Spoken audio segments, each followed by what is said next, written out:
ప్రముఖ ఛానల్లో ప్రసారం అవుతూ బాగా పాపులర్ అయిన కామెడీ షో జబర్దస్త్. దీని ద్వారా చాలామంది కూడా ప్రేక్షకులకు సుపరిచితం అవుతున్నారు.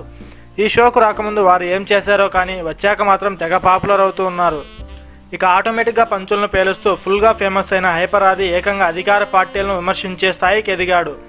ఓ స్కిట్లో ఉప్పు కప్పు రంబు బీకాంలో ఫిజిక్స్ ఉండు అంటూ తెదేపా నాయకులపై పంచు వేశాడు. అనంతరం తమిళ రాజకీయాల్లో కీలకమైన శశికళ సీఎం కావాలనుకొని చివరకు జైల్లో సాంబార్తో 3 పూటలా తింటుందంటూ బాంబు పేల్చాడు. దాంతో ఆది పంచులు రాజకీయ వర్గాల దాకా చేరాయి.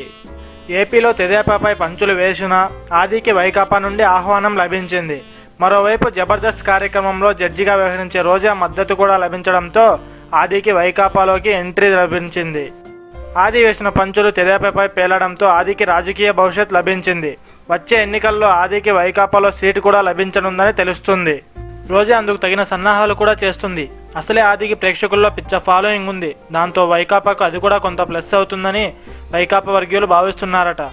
ఈ వీడియో మీకు నచ్చినట్లయితే లైక్ మరియు షేర్ చేయండి. మరిన్ని అప్డేట్స్ కోసం సబ్స్క్రైబ్ చేయండి.